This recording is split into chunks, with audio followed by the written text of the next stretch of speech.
your application, medyo malabo pa. But within the 3 years, sa 3 taon, maraming pwedeng mangyari, maraming pwedeng mga pagbabago na pwedeng ilabas si Canada for the new pathways. Yun yung dapat nating paghandaan. Yan. That is my Cassandra. Ayan. Yan yung naka-purple na yon. Ayan. So right now, papagas ako kasi pupuntahan namin si Winnie. So nanganak si Winnie kaya pupuntahan namin siya sa hospital. Kasama ko si Aisha. May shoutout ka ba ron? Wala pa rin, wala akong naisip. Baka iba ma-shoutout ko. Mahirap na. Mahirap na. Bye. Bye. Good night. Welcome back po dito sa Buhay Canada. I'll just talk to them, okay? Can you turn that on? Buhay natin sa Winnipeg, Manitoba. So makitrip at makitravel dito sa amin sa Buhay Canada. So right here, Elevate Mountain. Pinalik ng pa. Turning over. There you go. Another day. So si Cassie, ayun o, nagpapatrol si Cassie. Yan. Siya yun, yung... Yan. That is my Cassandra. Ayan. Yan yung naka-purple na yun. Ayan. Yan yung naka-purple na yun. That's my Cassandra. Patawid. Ayan. Tulad niya, no? Yan. Cassandra.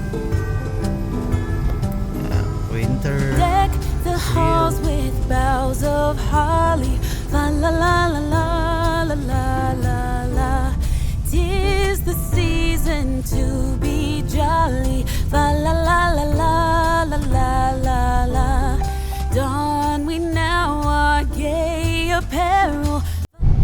Ayan o, wala nang linya yung mga ano, daanan. As in, ano na lang siya. Ayan o, padalahan ng kahon sa Pilipinas. Bili ng maliit na box. Ayan. Ito rin pwede rin padalahan ng pera.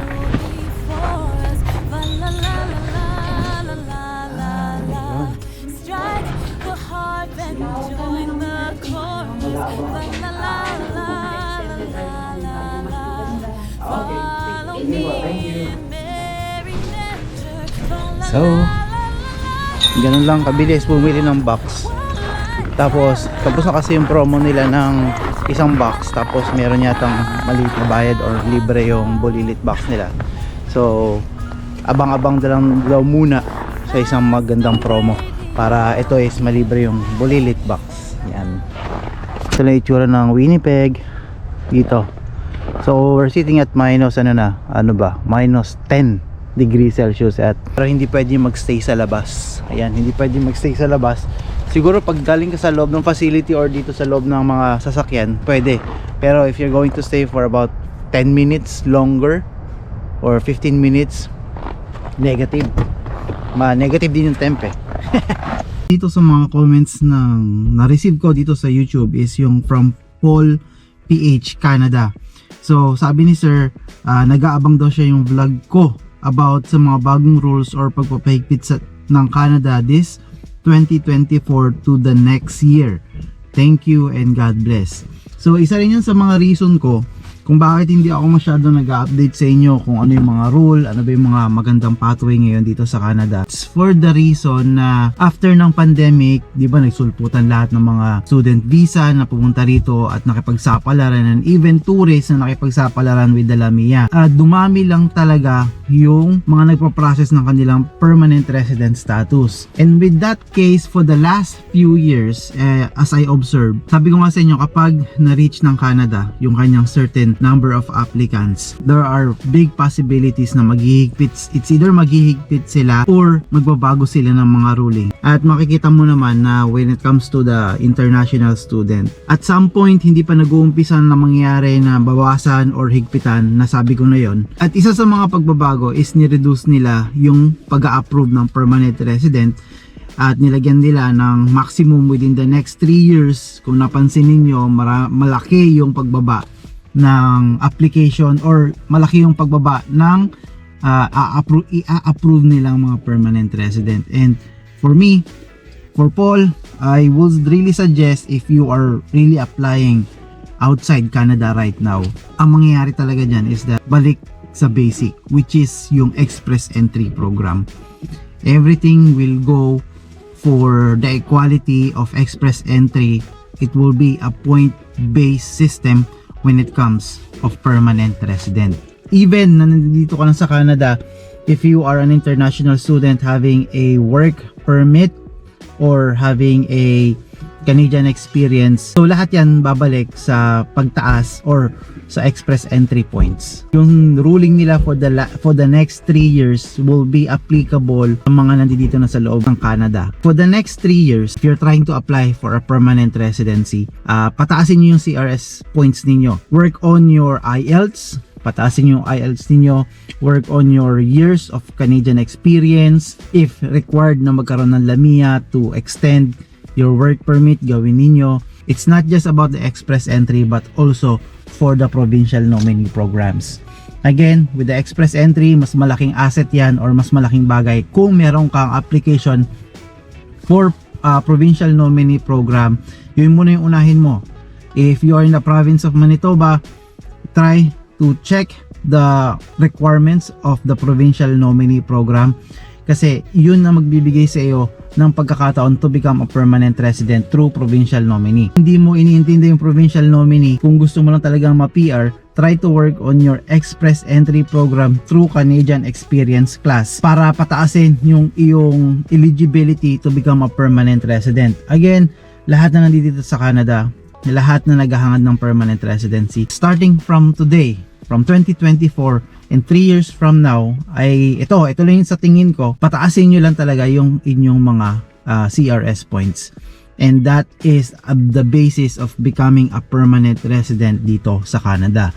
Now, paano naman yung mga tao na nasa outside Canada, how they will be able to apply dito sa loob or para makapunta dito sa Canada?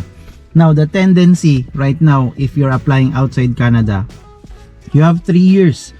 3 years, bakit? You have 3 years to work on your pathway.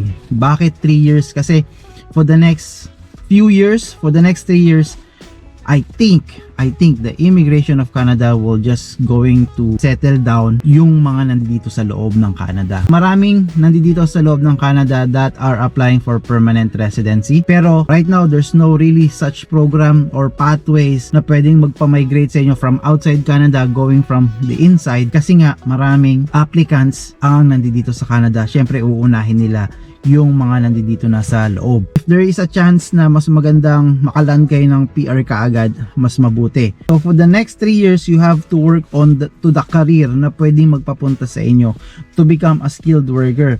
So nandiyan pa rin yung mga butchers. Yan, hindi nawawala yung butcher na pwedeng magpapunta sa inyo rito sa Canada. Bakit butcher? Kasi sa butchery, ito yung isa sa talaga sa mga access na marami pa rin ini-employed, lalong-lalo na si High Life. High Life is a good company. Kapag pumasok ka rito sa Canada, kapag na-hire ka sa kanila, diretso na yung application mo with the permanent resident status after few months, maybe after 6 months. Kasi naka-link na yun eh. You're going to be a provincial nominee program, then after that, to become a permanent resident. Nasa sa inyo naman yan eh. Kanya-kanyang pathway ang kailangan nyong gawin. And even, try also some legit agency na pwede pa rin sa inyo magpapunta dito sa Canada. Na lang ng Work Global na nasa Atlantic region. Yan, shout out to Miss Kat na talagang kahit papaano talaga nag-update sila when it comes to the permanent residency status na may kasamang provincial nominee. You need to take advantage hanggat meron. Kasi darating na naman yung panahon na kung lahat ng tao yun ang yung gagawin, ang tendency is dadami na naman yung application. The law of supply and demand, nandiyan na naman yan. Katulad na lang ng international student. Try to work on your express entry points. If you're planning to work on your 2025 Canadian dream, I can say medyo malabo pa. Malabo pa if you don't have the skill job na kailangan, if you don't have the LAMIA, if you're applying outside Canada, you are starting to do your application, medyo malabo pa. But within the 3 years, sa 3 taon, maraming pwedeng mangyari, maraming pwedeng mga pagbabago na pwedeng ilabas si Canada for the new pathways. Yun yung dapat nating paghandaan. Kapag lumabas yung mga pathways na yun, dapat experience ready. You are Canadian point system ready. You are IELTS ready. We'll never know when it's going to change. And that changes, dapat handa tayo para sunggaban. Kasi magiging first come first serve na naman yan eh. The more experience you have, the more points gained through to the experience within the next 3 years. Ito yung magiging crucial part para sa Canadian Dream, para sa mga gusto at gustong mag-umpisa ng buhay dito sa Canada. Again, hindi lahat ng tao possible na makapunta rito sa Canada. There are only few people na talagang gustong-gusto na gagawin lahat. Change career, araling mabuti, and try to update yourself dito sa mga Canadian immigration or Canadian pathways for the next 3 years. Papagas ako kasi pupuntahan namin si Winnie. So nanganak si Winnie kaya pupunta namin siya sa hospital. Kasama ko si Aisha. Pumunti siya dyan sa may Sabon Foods ng dadalhin. Tapos after this, susunduin pala namin si Aiza. Yan. So tatlo kami pupunta tapos i-meet up namin doon siguro sila Kat at saka si Rod. So yan yung gabi namin ngayong araw na to. So sama namin kayo. Bibisitahin natin si Winnie sa hospital dahil siya ay nanganak. Yan, CS. So puntahan natin siya doon.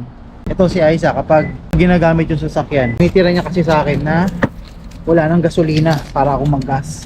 Na-experience nyo rin ba yun? Let's go! Lamig. So right now pala, it's minus 10 degrees Celsius. At buhay Canada. Yan.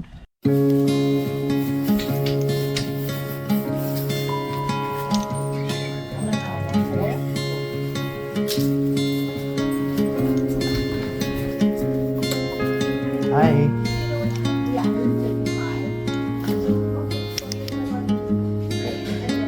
Awesome, thank you. Hello.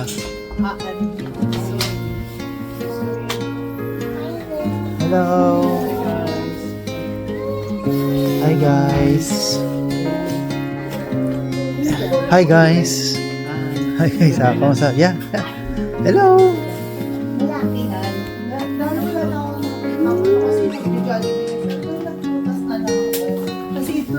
Si ano? Si Amwe, pahinga? Sunduin yung anak. Ayun. Ito makita. Umuwi.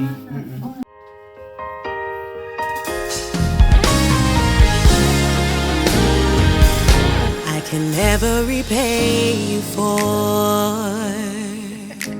all you are and all you've done for me. I couldn't thank you enough. My worship could never measure how I feel. So I'll be an offering at the potter's wheel. I give you my life. I offer my best, a sacrifice, whatever you ask. Yan o. Teka na, Boss Ron. Teka na, yan na. Teka na, boss, John Chris. John Chris talaga. Kinumpleto yung pangalan, no?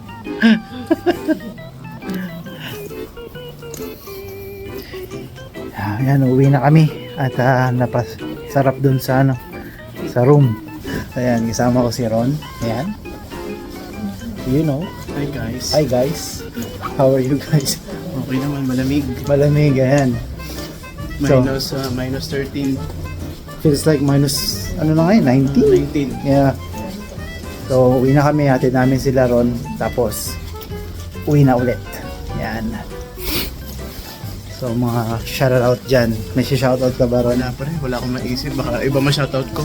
Mahirap na. Mahirap na. Bye. Bye. Bye. Baka iba yung mga banggit mo Oo, pangalan. no? baka iba mabanggit ko. Mahirap na magagalit si Katrina Ski.